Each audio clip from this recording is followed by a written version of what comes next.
John, you can't do that. Why can't I? You can't smoke indoors. I'm the 35th president of the United fucking States. I can do whatever I damn well please. Just change the law when you get back from Dallas if you really want to smoke indoors. Sounds like a plan. Well, like I said earlier, I'm the 35th president of the United States. My name's John Fitzgerald Kennedy. I stopped the Cuban Missile Crisis, had sex with Marilyn Monroe, and I'm about to make the greatest entrance into Dallas this world has ever seen. You know, my constituents down in Texas don't really like me, but I'm going there. I'm gonna give them a piece of my mind. And I just want to personally thank Governor John Connolly. He's gonna have a great time. He's gonna be sitting right in front of me in the car. It's just gonna be great. He's gonna be a hit. So I just want to say thank you to the world. I'm John Fitzgerald Kennedy. The world at large, not just Americans, were energized and galvanized by the election of this highly charismatic, intelligent, very adept political leader, John F. Kennedy. JFK was, in his inaugural speech, thinking about passing the torch to new generations. So it was a time of optimism. People thought that they were going forward, and they were going forward with this young, handsome president and his young and beautiful wife and their children. Those couple of days starting in Dallas, we thought we were coming apart at the seams. The nation felt unhinged. We were down in Dealey Plaza about 5 minutes or so before President Kennedy's limousine motorcade came down, and you could just feel the excitement in the crowd. Everybody was cheering, everybody was happy because the president's in town. You never see that very often. And as he got about 150, 200 feet away from us, that's when we heard the first two gunshots. Boom, boom.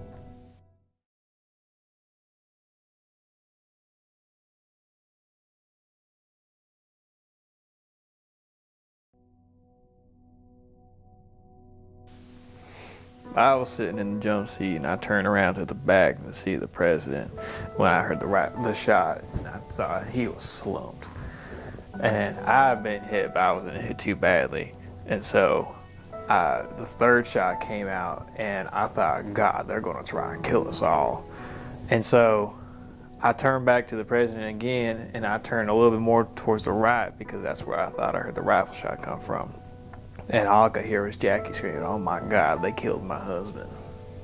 Fuck. Oh my God!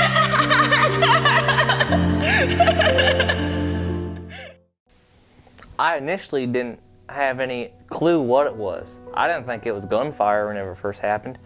My first thought was people were throwing firecrackers at the president's car. Now that's just really bad taste because who does that? But then I was like, but President Kennedy raised up his arm like this, like he was waving. I'm like, oh wow, President's got a good sense of humor, you know, for a situation like this. Then I realized very quickly that it wasn't a firecracker and he wasn't enjoying the situation.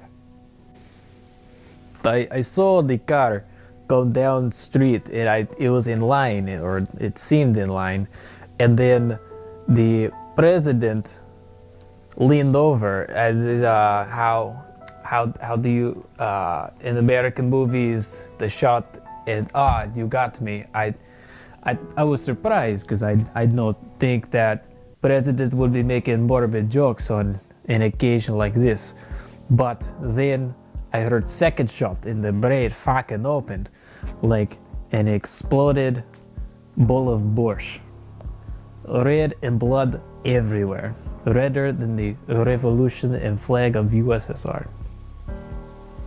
As the president's limousine got closer to us, I could tell that something was very, very wrong.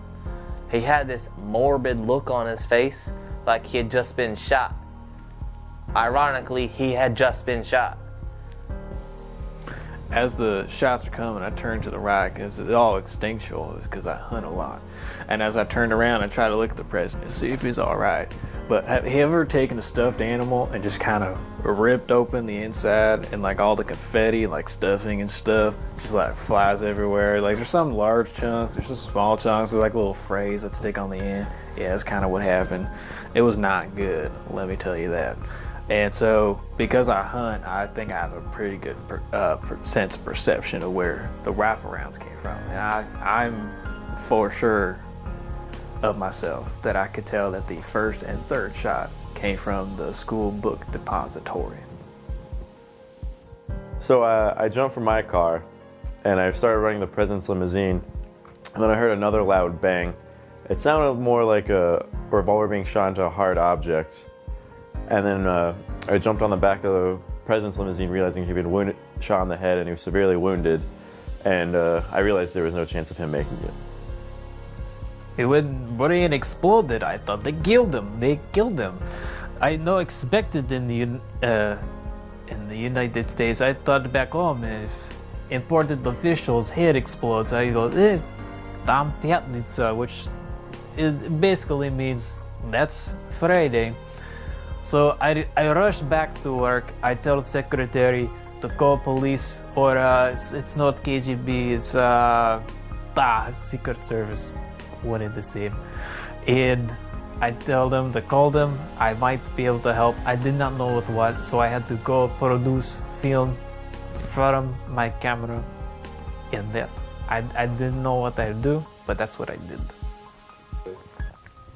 As I got in there, I realized the right rear portion of his head was missing. It was in the back seat of the car. There was bits of brain and blood everywhere from the armrest to the seat cushions. Miss Kennedy was also there, covered in bits of brain and blood, and she was screaming. And I tried to calm her down, let her know that there was no chance, and she needed to get down so she didn't get shot. My name is Bubba J.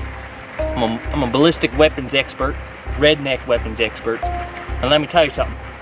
Whenever that bullet came through JFK's head, it wasn't very good, because his head kind of exploded like this here pumpkin. And let me demonstrate here. This is JFK's head at like frame 280.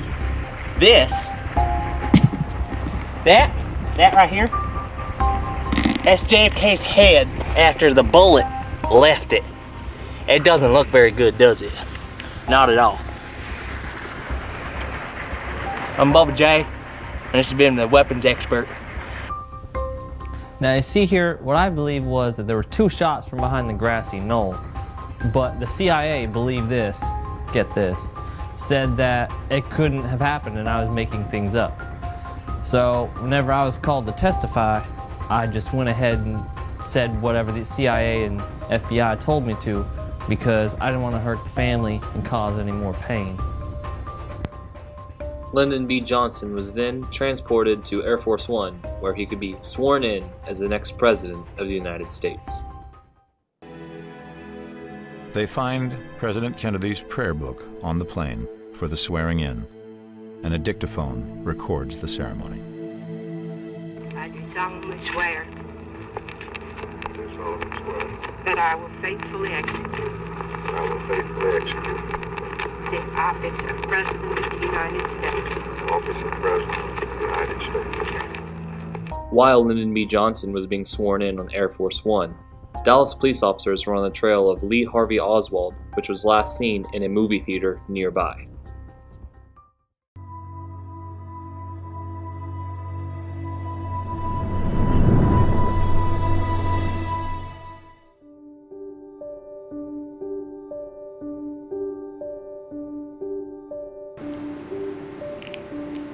My God, there he is. Fuck you!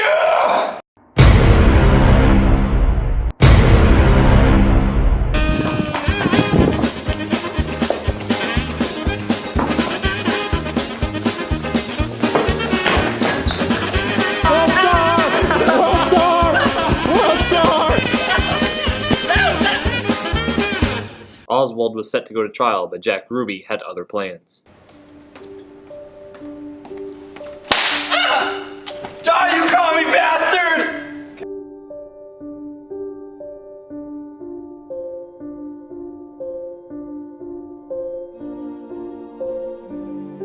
Audio preview.